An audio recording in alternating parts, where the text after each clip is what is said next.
Hi lovelies, welcome back to my channel. Welcome if you are new. I hope everyone is doing well. Oh my gosh guys, I'm in such good spirits today and I hope you are as well. Today we're getting straight into this video. I am going to just start off with my acrylic application. I did prep my client's nails off camera, and if you guys are interested in seeing how I do that, I will have my prep video in the cards on the screen as well as linked in my description box below. This is a fall inspired acrylic nail design, but we decided to brighten it up with the orange and the yellow, and then I'm going to be doing a hand painted nail art design on top of these stiletto nails. So let's just jump right in. I am starting off with my 𝗂𝗪𝗫 acrylic monomer, the acrylic brush in a size 12, as well as the 𝗂𝗪𝗫 clear acrylic powder. So I'm only laying a very thin layer of this on her natural nails. This is just a protective layer as this is an encapsulated design. When my client decides that she wants to change out the colored acrylic, we have a protective barrier between her natural nails and the extension to file down to. So once I'm finished with that clear acrylic, I'm starting off with the 𝗂𝗪𝗫 light up acrylic powder, and I'm placing this to the center of the cuticle area of the pinky nail, and I'm lightly blending it up to cover her natural nails. And I'm also using the JC Beauty Concepts. I believe this is the neon orange acrylic powder, which I've had for ages, and I'm taking the orange JC Beauty Concepts powder and I'm placing it on both sides of that yellow, lightly blending them into each other, and then continuing to blend it towards the free edge just to cover her natural nail plate. After I do that, I'm going to take the 𝗪𝗵𝘁 Milky White and I'm going to cover the entire nail tip. And honestly, I forgot how fast the JC Beauty Concepts acrylic powders set up compared to the 𝗪𝗵𝘁 and the 𝗂𝗪𝗫 ones. So I did struggle a little bit to get a nice smooth transition between that yellow and the orange. Now I am working with really nice thin but wet beads because this is an encapsulated design. So therefore I need to keep it nice and thin. So if you see me applying multiple beads, that's because they're really small and they're really wet. So it's not anything excessively thick, you know what I mean?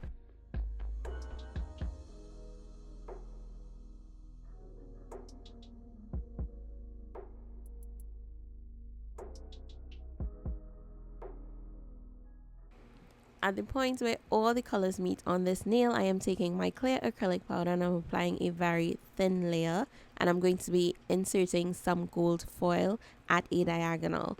Now once I'm happy with the placement of my foil, I am taking my clear acrylic and I'm going to go ahead and encapsulate this nail. But before I go any further, I did want to say that this is an inspired set.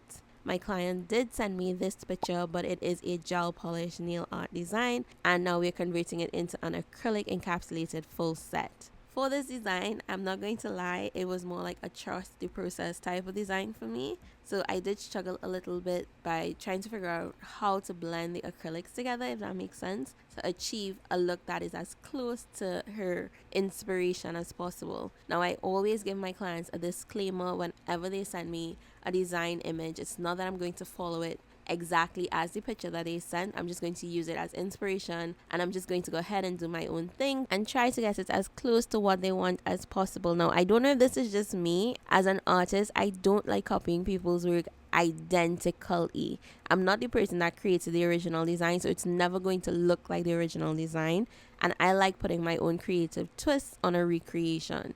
So therefore, if it's not just me, guys, tell me in the comment section down below like how you guys feel about clients sending you an inspiration picture. Do you give them a disclaimer or not?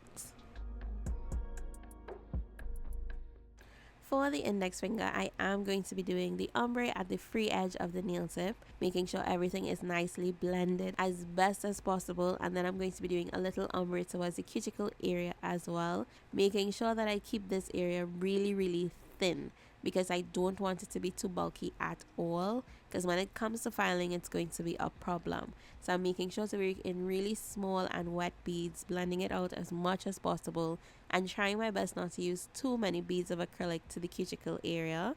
Now when I was finished with the ombre, I did go ahead and take some of that milky white and place it in the center of both of the ombres.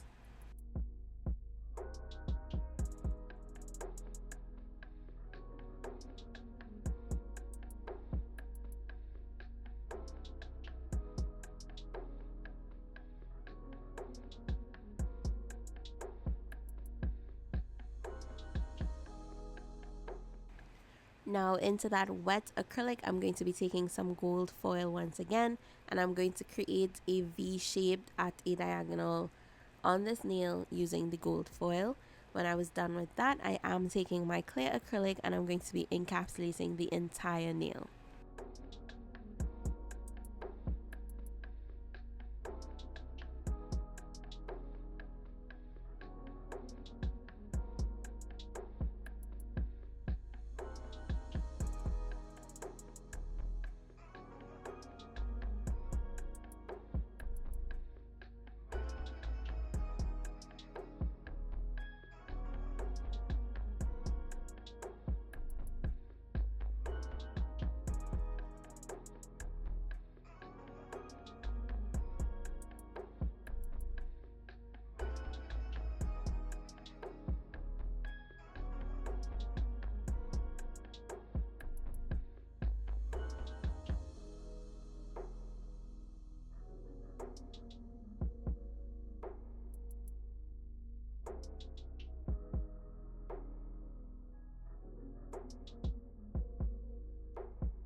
For the rest of these nails, I'm going to be creating a 3-colored ombre. So on the middle finger, I'm starting with the orange color towards the cuticle area. And blending this orange was a pain in the behind, yo. Like, oh my gosh.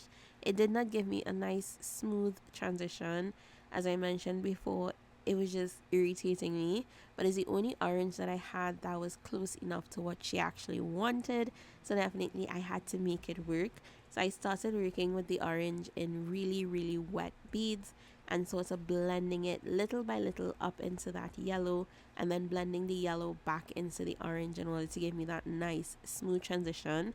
As I mentioned before, I am working with these really, really small beads and wet. So even though you see me applying 100 beads, that doesn't mean that it's thick. Okay, I'm keeping it nice and thin because I still have to encapsulate in order to protect the ombre on this nail. Now I did focus a lot on getting that orange and yellow nicely blended into each other.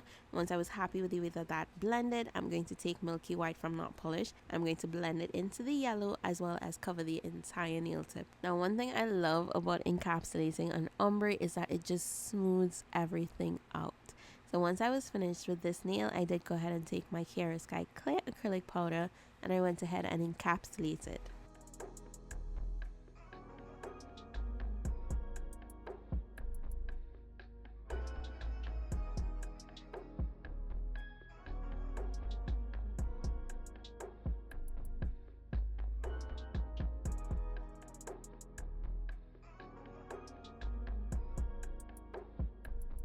So when it comes to the 3-colored ombre on the index finger and the thumb, they are going to be very similar. The only difference is I'm starting with the yellow at the tip of the index and I'm starting with the orange at the tip of the thumb, but they all end up having the milky white at the cuticle area. So I already started with the yellow at the tip of this nail, followed by the orange, and then ending it off towards the cuticle area with that milky white. And once everything was nicely blended and I was happy with the way that my ombre looked, I did go ahead and encapsulate. So I am going to allow you just to watch the application process with the last 2 nails, and I'll come back in when it is time to file.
Now that my acrylic is set, it's time for me to file these babies back into shape, and you do want to test your acrylic until you hear that tapping sound before you even start filing.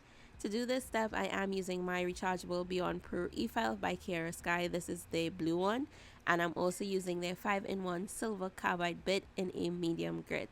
I do have my e-file set about 8,000 RPMs. Now I absolutely love their 5-in-1 bits. I use them all the time, and I will definitely recommend them. I have them linked down below. They are absolutely amazing.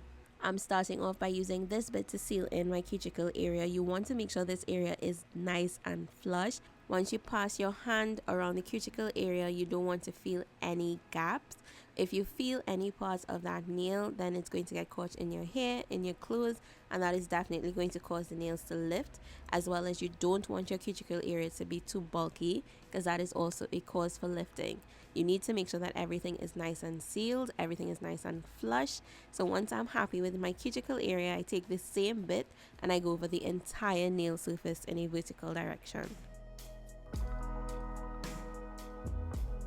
Next, I'm going in with my 𝗃𝗃𝗀𝗃 rectangular hand files. This is the white one in 8080 grit, and I absolutely love these hand files because they don't bend when I'm filing. They're really nice and sturdy, and I love using them to make sure that my nail shape is nice and crisp. I love a nice, clean, sharp stiletto, and these files definitely help me to achieve that perfect nail shape. Now, if you guys are new to my channel, this will be the first time you're seeing me using it. But if you're an OG girl, this is not the first time you're seeing me using these hand files. I always recommend them to you guys because I absolutely love them. Now, I am filing the nails on both sides to make sure that I get a nice center line with my stilettos and that they're even on both sides. Even though I try to leave my acrylic as neat as possible to help to maintain that nail shape, but there is going to be some extra product on that nail, so therefore finish filing is always important. And in order to get that nice crisp shape, you definitely don't want to skip this step. Once I'm finished with all the shaping and filing, I do like to finish file with a fine sanding band. This is the purple one from Melody Susie, and I would link it in my description box below. I've been loving them recently. I'm just going to go over the entire nail surface because this helps to remove any of the marks or scratches that would have been left behind from my e-file, as well as it's way easier on my wrists rather than going in with a buffer or buffer block and get rid of all those scratches. Now, the sanding band is a 240 grit sanding band, so it's super fine, and the e-file just makes this job so much easier.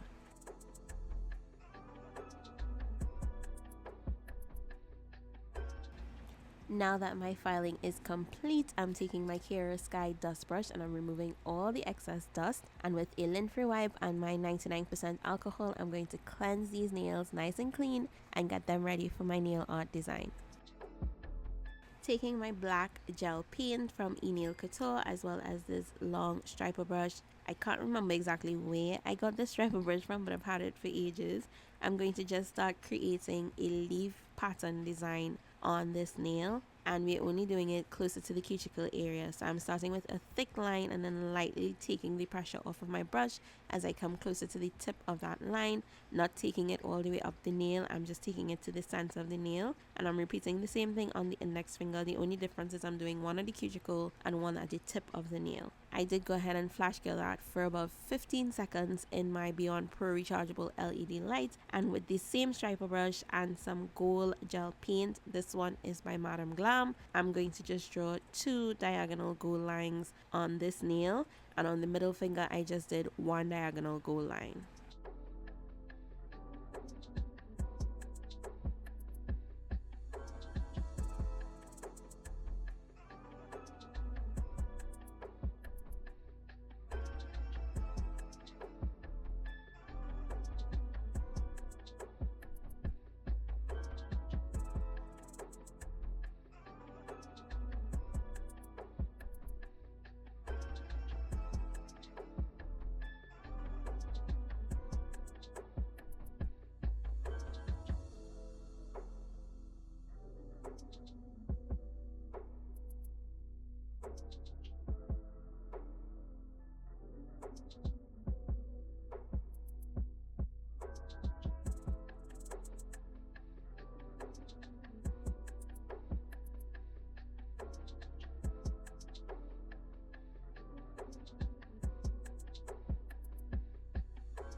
On the middle finger, I do have some more nail art to do. So in order for that nail to be nice and smooth, I'm taking the 𝗺𝗵𝗁𝗁 𝗵𝗁𝗁 and I'm going to go over the entire nail and I'm going to give it a full cure for 30 seconds. So we are going to be doing a leaf vine sort of nail art design, and to do this I'm using my fine liner brush by MadamGlam and of course the 𝗫𝗫𝗁𝗁𝗁 black gel paint. It's actually one of the most opaque black gel paints that I've used and I'm absolutely loving it. So I'm starting off with a little dollop of paint at the tip of my brush, and then I'm sort of swirling my brush in a C shape to give me that nice leaf kick, if that makes sense. I hope that makes sense. You guys know that I prefer you to watch me do nail art than actually explaining it, because it drives me nuts to explain it.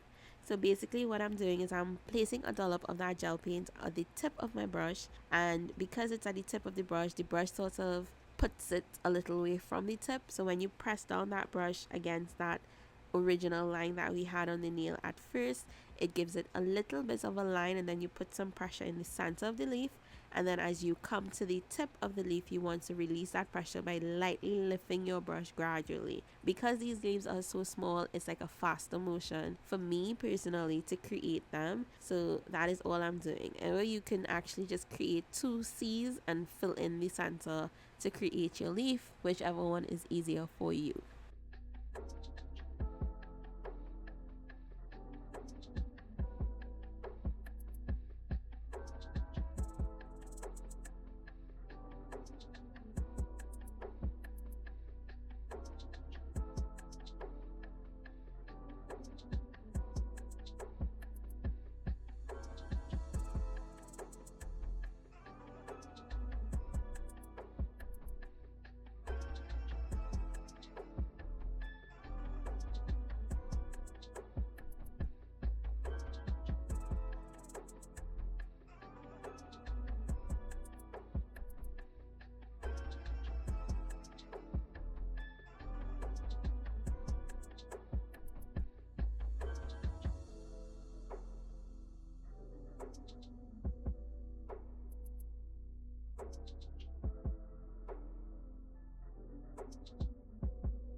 And the final design on the middle finger is just going to be a palm tree or a coconut tree, and I am going to allow you guys to watch me do that.